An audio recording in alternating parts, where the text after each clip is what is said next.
Jasmine Crockett walked into a budget hearing with a folder of documents, and walked out having exposed the president's secret billion-dollar tax breaks. Washington was heavy that morning, not with weather, but with the weight of what people weren't saying. Room 2123 in the Rayburn House office building was packed tight, but quiet, too quiet. Staffers fidgeted with coffee cups. C-SPAN cameras rolled silently. Everyone was waiting. At the center of the long oak table sat Representative Jasmine Crockett, composed in a steel blue suit. Her expression said she hadn't come to play polite politics today. On the opposite end, just a few feet away, President Donald Trump sat with arms crossed. His usual swagger held in check by the setting. Presidents didn't usually attend these budget hearings in person, but this one was different. Rumors had swirled for days. Something about last-minute changes in the fiscal package, whispers about loopholes and favors. Trump showed up to look strong. Crockett showed up to pull threads. As the committee chair opened the hearing, the air felt tight. He ran through formalities, yielding the floor to Representative Crockett for her opening remarks. There was no fumbling, no throat clearing. She leaned forward into her mic, like someone ready to flip the lights on in a room full of cockroaches.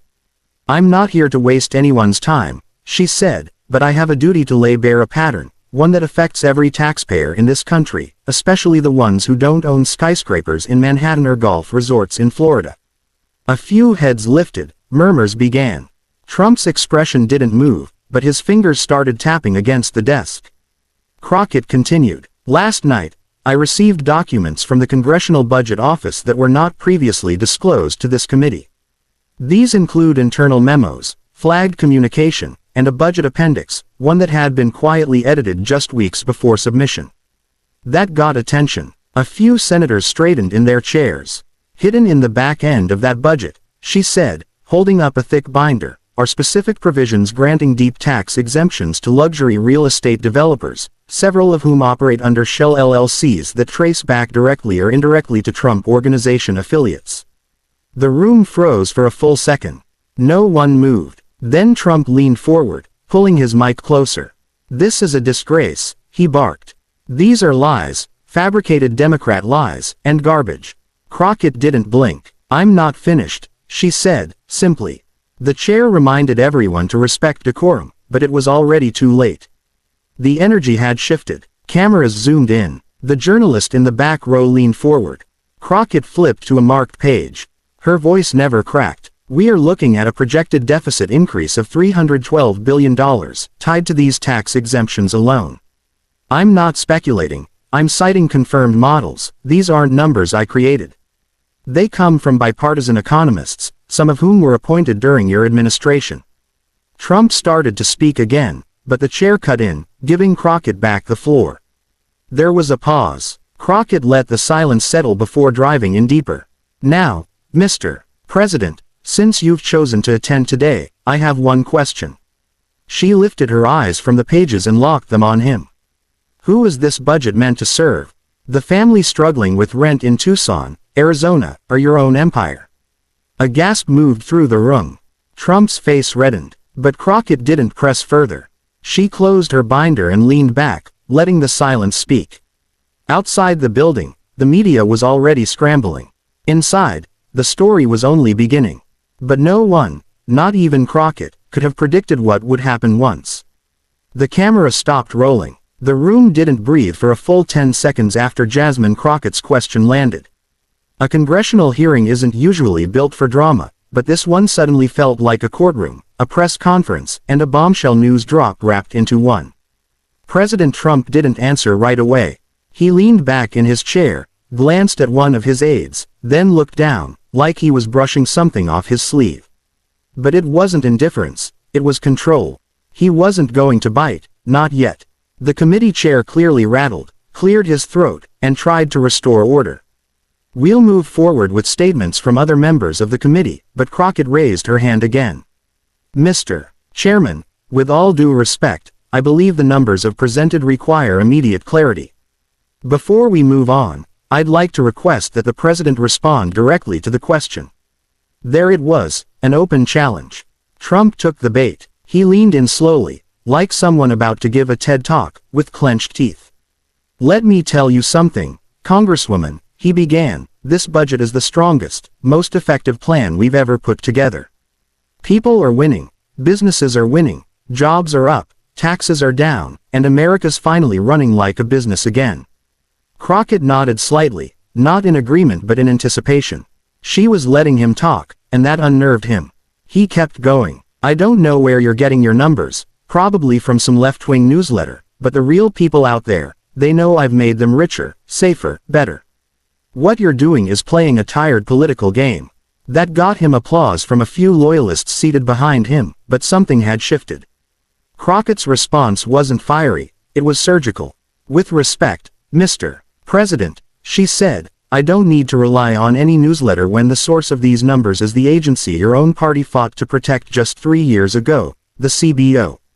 She clicked a remote. A large screen blinked to life with a chart. It was simple. 2 lines, one red, one blue. The red line, a curve showing corporate tax cuts related to commercial real estate. The blue line, public infrastructure investment. The divergence after Q2 of the current fiscal year was sharp. The red line shot up. The blue plummeted. This, she said, is what's being funded. And this, she pointed to the sinking blue line, is what's being neglected. Gasps, audible ones. Reporters started typing faster. One of the older committee members whispered something to his staffer, who immediately got up and left the room. Trump scoffed. You're doing charts now. It's a show. It's theater. This is nothing but budget manipulation. Crockett didn't flinch. She walked toward the screen, clicked again. Up came an email thread. The names weren't blurred. One in particular, R. Bayfield, a known Trump economic advisor, CC'd on the internal discussion about real estate carve-outs for presidential affiliates. Crockett read the subject line aloud. Ensure Section G48L remains untouched. Before submitting, sensitive items must be shielded. She turned back to the room. This isn't about partisanship. This is about transparency, and every taxpayer watching this hearing deserves to know that more than $100 billion in write-offs is directly benefiting people tied to the president's own financial portfolio. One of the Republican committee members, a younger congressman from Wisconsin, shifted uncomfortably in his chair. That's when you knew things were starting to stick. Trump looked at the screen, jaw tight. I don't know what that is, he said. I haven't seen that. Could be fake. Could be Russian. Who knows? The room didn't laugh. That kind of deflection used to draw chuckles, not. Today. Crockett remained still. It's from your office, Mr. President, she said. It was flagged by your own staff as sensitive, and it's been authenticated by 2 bipartisan budget analysts this morning, before I walked into this room. Then she did something subtle but powerful. She stepped back from the podium, placed the clicker down, and folded her arms. She said nothing else because she didn't need to. The weight of her silence pressed against every corner of that room. And for the first time that morning, President Trump didn't have a comeback ready. But outside that room, the story was just beginning to catch fire. And the public was about to weigh in. Within an hour of the hearing going live, newsrooms from Sacramento to Baltimore scrambled to cut the footage down for prime time. Social media exploded. The clip of Jasmine Crockett calmly presenting the email thread hit nearly 2 million views by mid-afternoon. But that wasn't even the biggest problem for the White House. Inside the West Wing, the atmosphere was no longer confident, it was reactive. By 2:30 p.m., Trump's senior advisor Gina Perez was pacing in the Roosevelt Room, with 2 phones in her hand. One pressed to her ear, the other buzzing nonstop. No, do not let him tweet yet, she barked to an aide. We need verification on the leak. If Bayfield's name is on that memo, we can't spin this. Meanwhile, back on Capitol Hill, Crockett had just finished her post-hearing press statement. She didn't gloat, she didn't grandstand. She stood outside, surrounded by mics and flashing cameras, and said calmly, I wasn't elected to sit quietly. I was elected to protect the public's money, and that's exactly what I did today. A few reporters fired off aggressive follow-ups. Was this a political stunt? Would she be introducing a formal ethics complaint? But she refused to take the bait. We'll handle the next steps with transparency, she said. I don't need to yell. The documents speak for themselves. By 5 p.m., the emails had been confirmed authentic. Reuters, AP, and the Washington Chronicle independently verified that the email Crockett had presented wasn't doctored, leaked, or taken out of context.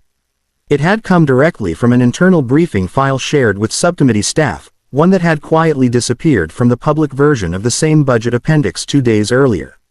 That deletion also verified, and it got worse. A second file surfaced, unearthed by an intern from the finance office. It was a budget side note, one of those internal working drafts that wasn't meant to be seen. It outlined hypothetical projections for how the carve-outs would affect federal revenue if the luxury exemptions remained untouched for 4 consecutive years. The number at the bottom of the page, $1.04 trillion. That was no longer just a paperwork issue, it was a scandal in the making. Overnight, late-night hosts had a field day. The hashtags #Shantish Trump Budgetgate and #Hashish Crockett vs Trump topped trending lists worldwide. A Twitter thread from a Georgia-based economics professor broke down how the budget favored only 1% of taxpayers, while leaving states like Mississippi, Idaho, and West Virginia with slashed infrastructure repair budgets. The story wasn't just about ethics anymore, it was about math. And math didn't have a political party. But the part that really turned heads came the next morning on Wake Up America, a conservative morning show based in Dallas. Usually firm supporters of Trump, the host sat noticeably stiffer behind their desk. "Look," one of them said, "I don't always agree with Rep. Crockett, but those numbers, they're hard to ignore. I don't know what kind of explaining the White House plans to do, but if it's true that billions were redirected to help real estate developers, especially ones connected to the Oval Office, that's not a partisan issue. That's theft. Plain and simple." That clip was replayed on CNN, Fox, and even international channels. By noon, back in D.C., Jasmine Crockett walked into her office with folders tucked under her arm and a single message from her chief of staff waiting on her desk. Bayfield just resigned. She read it twice. Bayfield, Trump's longtime economic advisor, the one who'd been behind the tax structure of the first 3 Trump budgets, the architect of the growth through cuts model, Trump had built his second-term fiscal plan on gone. His resignation email, brief, vague, and sent to the press before the White House could spin it. It was the kind of move a man makes when he sees a ship taking on water. Reporters were already waiting downstairs. Her staff asked if she wanted to hold a press conference. "No," she said, "not yet. Let them talk first. We've got more." Because Crockett knew what was coming. The public outrage had just scratched the surface. The real damage wasn't in the emails, it was in what those exemptions had cost. But what Jasmine didn't know yet was that she'd soon have to pay a price too. Just not the kind she expected. By noon, the White House press briefing was packed, wall to wall. You could feel the tension. Journalists weren't just here to record, they came to pounce. The press secretary looked uneasy, shuffling notes she hadn't written, rehearsing answers that already sounded outdated. But Trump wouldn't let anyone speak for him this time. He entered the room with the energy of someone looking for a fight. No tie, no teleprompter, just a stack of printed papers in one hand and a glare that never softened. He ignored the shouted questions until he got to the podium. Then he dropped the stack with a thud. "Let me be very clear," he began, jabbing the podium with 2 fingers. "What you saw yesterday was the most dishonest, staged, disgraceful stunt in congressional history. Jasmine Crockett, she should be ashamed. She's been coached, she's reading from a script, and she's trying to smear the most successful American presidency this country has ever seen." Reporters shouted back nearly in unison. "Mr. President, was the email from your advisor real? Did you personally benefit from the tax carve-outs? Has your administration deleted official budget records?" Trump raised his voice. "Fake. All of it. The documents were taken out of context, manipulated, probably by some radical left intern. This is political theater, folks. They know they can't beat me in an election, so they're trying to drag me down with phony scandals." He stepped away from the mic, waving a printout in the air. "This budget plan saved American businesses. You know who it hurt. China. You know who doesn't like that. Democrats. Do the math." But for once, the room didn't buy it, not the way they used to. A veteran reporter from St. Louis finally got his question in. "Mr. President, are you denying the existence of the email thread? It's been authenticated by 3 independent outlets." Trump didn't respond to the question. Instead, he pivoted. Look at who benefits when Crockett gets headlines. Look at her donors. Look at her district. This is about power, not truth. It didn't land. Later that afternoon, his interview with conservative talk host Craig Ferguson was meant to be damage control. But that plan collapsed within minutes. Forrester, known for softball interviews, surprised everyone by opening with a hard jab. Mr. President, I supported your tax policies, but if even 20% of what Crockett said is true, don't you think the American people deserve an honest answer? Trump scowled. You sound like CNN now, Craig. And that was the moment. Things truly began to slide. Meanwhile, Jasmine Crockett hadn't said a word all day. She hadn't posted, hadn't appeared on any shows. Instead, she sat behind her desk in her D.C. office, reading quietly through printouts from the Office of Budget Oversight. Her phone was ringing constantly. Staffers floated in and out, updating her in whispers. Someone had vandalized her district office in Dallas, spray-painted the word, "traitor," across the front door. Her team filed a police report and kept it quiet. Still, she stayed calm. Her chief of staff entered with a furrowed brow. They're saying you might get called for a closed-door hearing. Some GOP members want you investigated for breach of national security. She looked up, confused but not shaken. For reading from a document. They buried it. They're saying the materials weren't properly cleared for public release.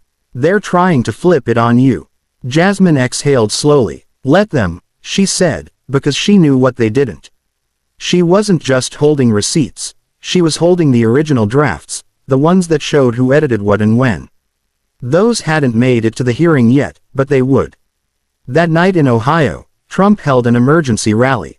The crowd was fired up. The base was loyal. Still clapping, still chanting. But something felt off. He ranted about fake scandals, called Crockett a radical puppet, and promised revenge. Yet the fire behind his words didn't match the panic behind his eyes. Jasmine watched from her hotel room in D.C., a legal pad in her lap. She didn't smile. She didn't gloat. She just wrote 5 words down on the paper. He's scared. That's my proof. But she also knew fear had teeth, and it wasn't just Trump she had to worry about now. The following morning, at precisely 8:04 a.m., Jasmine Crockett walked into the Committee on Oversight and Accountability with a locked briefcase in one hand. No aide, no press, no staged photos. Just her and the evidence inside. The room was quieter than usual. Several of her colleagues avoided eye contact. The ones who did speak kept it brief, polite, cautious. Everyone had heard about the vandalism. Everyone had read the White House's memo warning lawmakers not to jump to conclusions over doctored documents and partisan distractions. But none of them had seen what she carried in that briefcase. She opened it only after the room came to order. Chairman Langford gave her the floor. She walked calmly to the center of the chamber, sliding 3 labeled folders onto the table: Draft A, Draft B, and Final Budget. I'm here today, she began, not to argue, but to clarify. In yesterday's hearing, I was accused of misrepresenting the budget and leaking protected materials. So I'd like to walk the committee through exactly what changed between these drafts and who changed it. She clicked her remote. The screen appeared. 2 versions of the same line from the budget document. One, dated January 19, 2025, included language that capped real estate depreciation deductions at a standard rate. The other, dated February 6, removed that cap entirely and added a new provision allowing deferred capital gains reinvestment through qualifying partnerships. That change alone accounted for a projected $47 billion revenue loss over 5 years. Jasmine circled a signature block on the February draft. It read, reviewed and submitted by R. Bayfield. She didn't gloat. She didn't even pause. She moved on to the next discrepancy. This one hit harder. A section that had once allocated $8.9 billion for nationwide school infrastructure improvements had been reduced to $2.1 billion. The difference redirected into a new urban redevelopment incentive, which appeared vague until she pulled up the beneficiary list buried in the appendix. 3 out of 5 listed companies were subsidiaries of a holding group based in Boca Raton. That group had, until 2022, listed the Trump Organization as a 12% stakeholder. Dead silence. Even Chairman Langford's hands started trembling slightly as he gripped the gavel. Crockett turned to face the committee fully. "I didn't come here to shame anyone, but I won't sit quietly while the American people are asked to pay more so that billionaires can write off beachfront condos and hollowed-out hotels." A Republican rep from Kansas, a woman who'd remained silent through most of the budget debate, cleared her throat. "Congresswoman Crockett, are you prepared to submit these drafts to the full ethics subcommittee for forensic review?" Jasmine looked her dead in the eye. "I already did 30 minutes ago." The impact of that landed like a punch. Several aides rushed out of the room, phones buzzed. Even those who had tried to stay neutral knew this wasn't just political posturing anymore. The documentation was now official.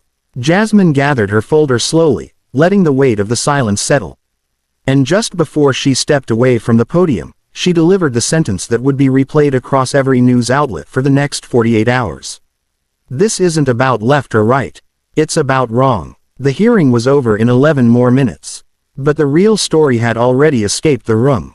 That night, 60 Minutes led with the headline, "Crockett Releases Receipts, Trump Budget Under Ethics Probe." Fox News split coverage down the middle. Some anchors questioned the timing, others praised her courage. But one, an anchor from Nebraska with a conservative following, said plainly, she walked into that room like a lawyer with a case file, and walked out looking like a damn prosecutor. Meanwhile, Jasmine refused all interview requests. She didn't hold a rally. She didn't post online. She returned to her district quietly that weekend to meet with teachers and small business owners. One man, a retired Navy mechanic, shook her hand in the parking lot of a grocery store and said, "I don't vote blue, but I back honesty. Whatever this thing is, don't let go of it." She didn't plan to, but with Bayfield gone, someone else was going to take the fall. And the White House already had a name in mind. By Sunday morning, Crockett's 6-word closing line, "This isn't about left or right," had been clipped, captioned, and reshared across nearly every major social platform. But it wasn't just political circles taking notice. It was barbershops in Milwaukee, coffee counters in Fresno, union halls in Toledo, churches in Oklahoma. The momentum had left the Beltway. Even late-night comedy couldn't ignore it. On Saturday Night Live did a sketch showing a parody Trump surrounded by real estate developers in gold suits, high-fiving while a budget burns in the fireplace. The audience howled, but the laughter had an edge. It wasn't just about mockery, it was recognition. People got what had happened. The story had legs. It wasn't about policy jargon anymore. It was about trust. But inside the White House, the tone wasn't just defensive, it was hostile. The press secretary, now visibly strained, pivoted to attacking Crockett's credibility. "Representative Crockett," she said on live TV, "has a history of media-seeking behavior and selectively releasing documents to serve her personal ambitions. This isn't whistleblowing, it's grandstanding." That line didn't land well, especially not after Crockett's chief of staff confirmed that every document she presented had already been entered into the House ethics record before the hearing even aired. In fact, her office had sent advance copies to select committee members across party lines. One of them, Rebecca Lee Withers from Indiana, a longtime moderate, tweeted late Sunday night, "Got the drafts early, fact-check them. They hold you. Don't like her delivery, but her facts are solid. We've got a serious issue here." That post racked up 12 million views and over 350,000 likes in less than 8 hours. And it did something no one expected. It broke the dam open for more moderates to speak. By Monday, several House Republicans were distancing themselves from the budget's controversial provisions. An anonymous source leaked internal GOP messages showing that lawmakers in swing districts were advised to avoid interviews and refrain from defending line-item deductions until further notice. Behind closed doors, White House staff scrambled to contain the fallout. By now, it was clear they couldn't ignore her. So they went after her background. An op-ed began circulating, unsigned but clearly sourced from a known strategist close to the administration, claiming Crockett had conflicts of interest due to previous work with a Dallas-based redevelopment nonprofit. They framed it as hypocrisy. The woman accusing Trump of favoritism had once served on the board of a group that received city tax credits. The implication was thin but damaging. Cable news picked it up immediately. The headlines read, "As Crockett clean. The budget bombshell's shadow. Crockett's team moved fast. They released IRS disclosures and city council records within 2 hours of the first op-ed hitting the internet. The documents showed she'd stepped down from the board 2 years prior, long before any redevelopment funding had been proposed or distributed. But it wasn't just about proving a point. She went on local radio that afternoon and addressed it head-on. "I've never claimed to be perfect. I've made mistakes, but I've never profited from the pain of the people I represent. And that's the difference. This isn't about one line in a budget. It's about a culture of secrecy and greed that's gotten too comfortable." The host paused, then said quietly, "You don't sound like a politician." Jasmine smiled. "Maybe that's the problem." The clip went viral again. She hadn't planned to become a symbol, but she was becoming one. Meanwhile, the Ethics Committee confirmed it would begin a formal investigation into the Trump budget revisions. A public hearing was scheduled for the following week, and Crockett had been asked to testify. This time, under oath. Her team knew what that meant. Every word would be dissected. Every pause, headline fodder. Still, she agreed. What else could she do? She didn't come to D.C. to play small ball. She called her father that night, just to hear his voice. "I'm proud of you," he said, "even when it gets messy, especially then." She didn't cry, but she didn't speak for a moment either. But while the public saw a rising star, there were others watching her with different eyes, waiting, digging, planning. The ethics hearing was set for Thursday. But the real battle began long before that. By Tuesday morning, Crockett's office had received 2 anonymous packages. One contained a shredded photocopy of her old bar license, and the other a single-page letter with no return address, typed in block letters. "You think this makes you clean?" Her chief of staff wanted to involve Capitol Police immediately. Crockett agreed, but only after taking a photo of the letter for her own records. She knew how this worked. Distraction, misdirection, pressure. This wasn't just about smearing her in public, it was about making her question herself in private. Still, she stayed focused. Meanwhile, the hallways of Capitol Hill had taken on a new rhythm. People weren't just whispering, there was calculation in their silence. Some colleagues who had warmly greeted her last week now kept their distance. Staffers she didn't recognize lingered too long outside her office. 2 committee members on the opposing side of the aisle suddenly requested to review her full evidence stack, citing concerns about transparency. But Jasmine didn't blink. She held a closed-door meeting with her legal counsel that afternoon. They reviewed every file she'd submitted, traced the source of every document, and checked chain of custody logs. Everything was clean. Everything was filed. Still, the pressure grew. At 6:42 p.m., she received a call from Senator Clay Demers, a long-serving Democrat, known for his behind-the-scenes power moves. She hadn't spoken to him directly in months. "Jasmine," he said, voice low and calm, "this thing has grown teeth. If you walk into that hearing and double down, you're not just taking on the president. You're calling out half the committee's donors.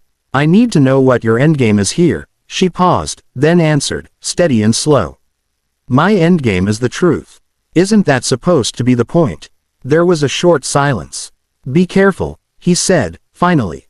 "Power doesn't just push back, it erases." That stayed with her. Back home in Dallas, the local news showed protesters gathered near her office, half in support, half demanding her resignation.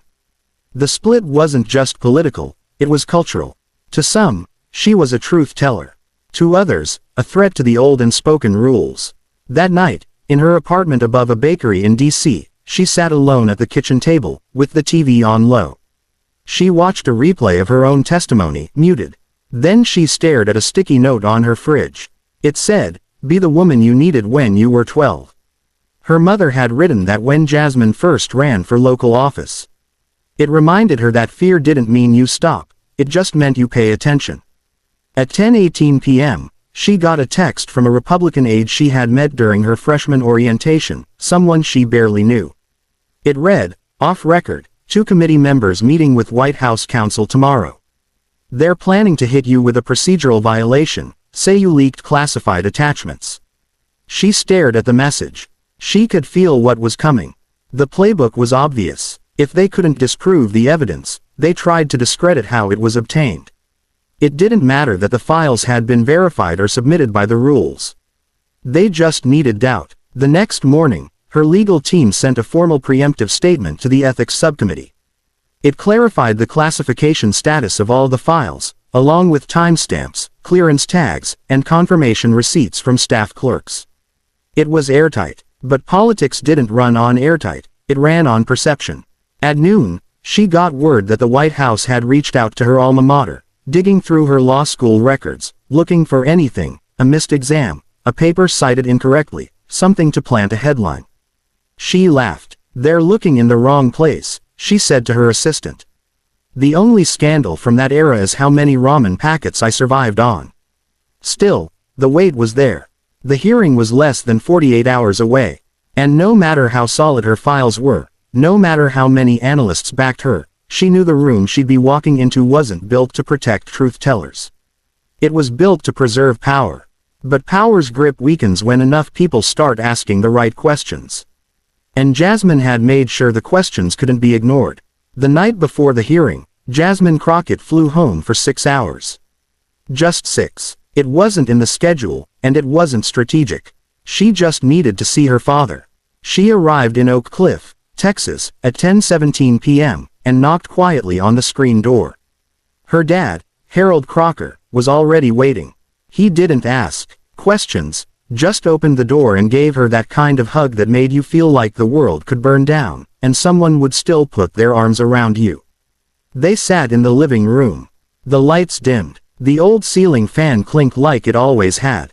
The house hadn't changed since she was in high school. Same carpet, same coffee table with a scratch shaped like Texas in the middle. Comfort wasn't a luxury, it was a memory. Her father poured them both a glass of sweet tea and leaned back in his recliner. "You good?" he asked gently. Jasmine nodded but didn't say anything at first.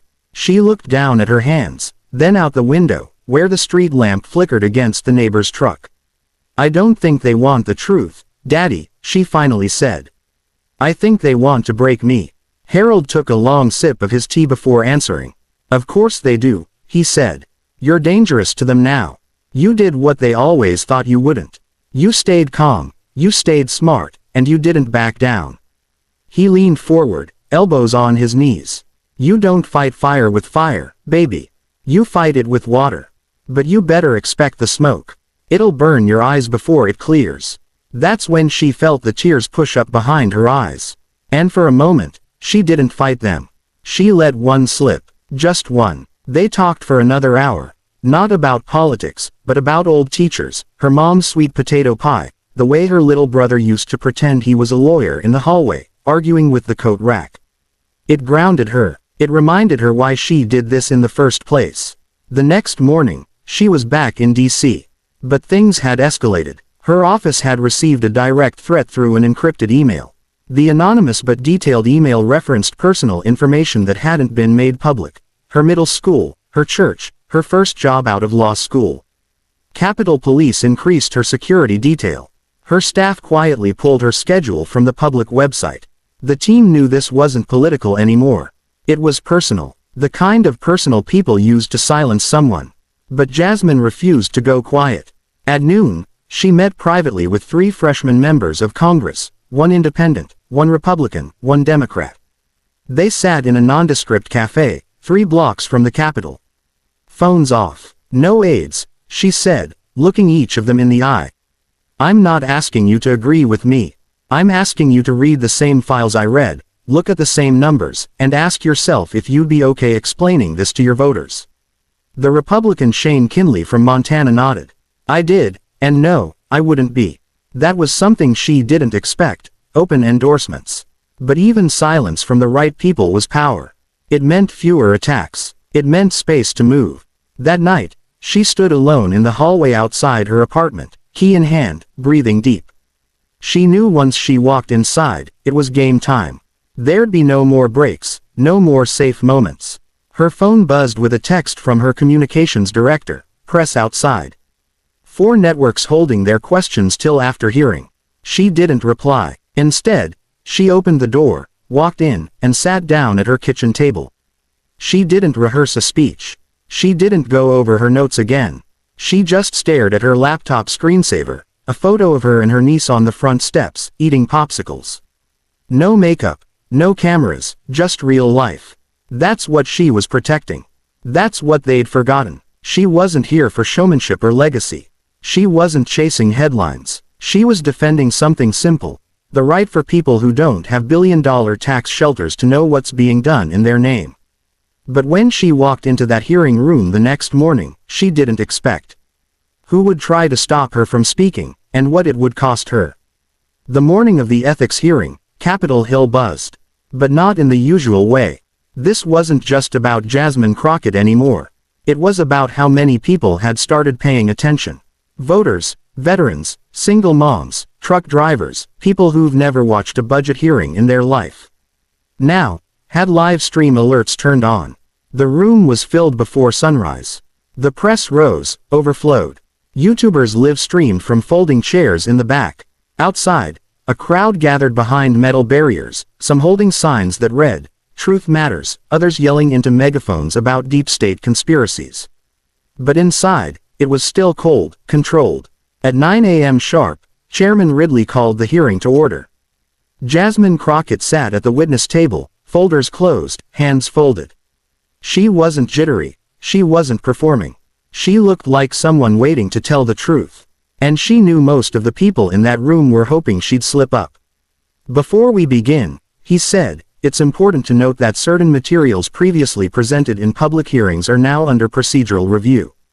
Until that review is complete, any further reference to those documents may be deemed a breach of conduct." It was a warning wrapped in process, delivered like a threat.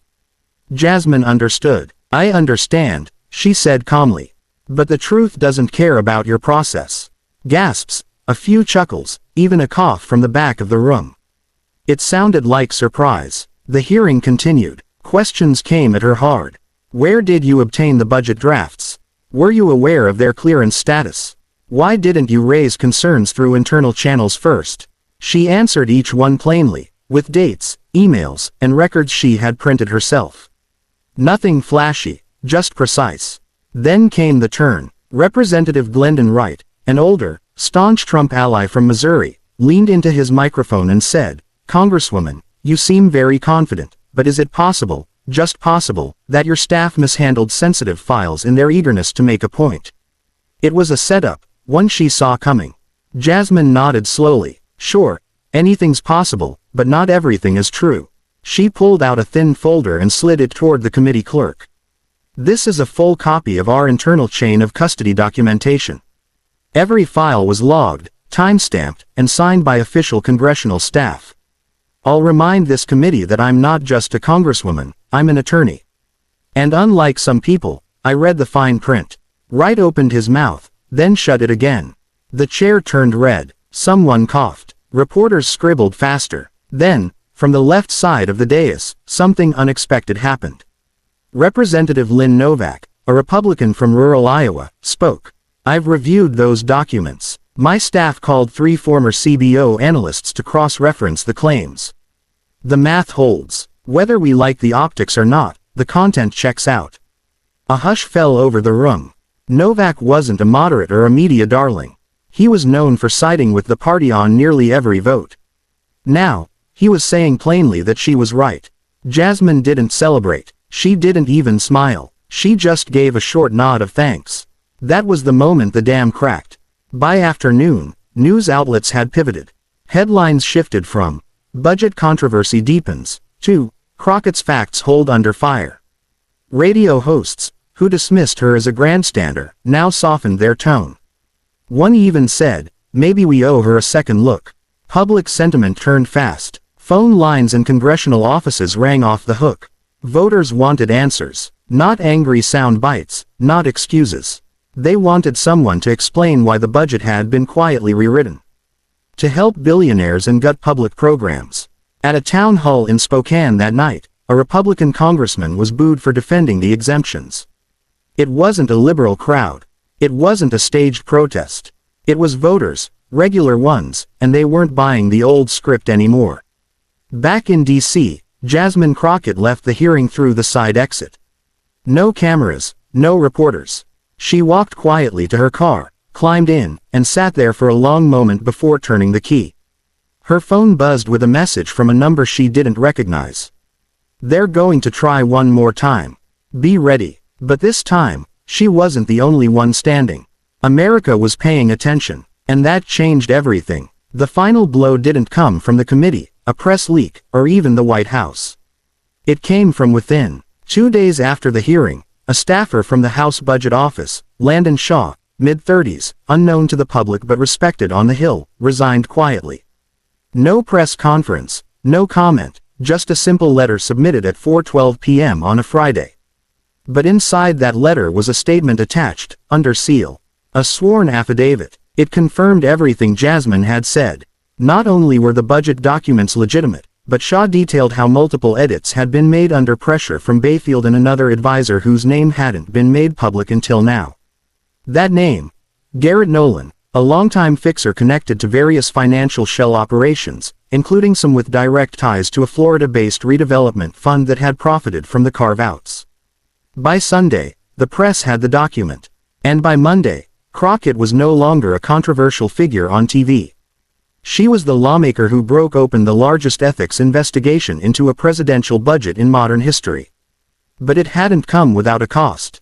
In the days following Shaw's affidavit, Jasmine faced threats that went beyond emails. A tinted SUV had followed her from the Hill to her apartment, 2 nights in a row.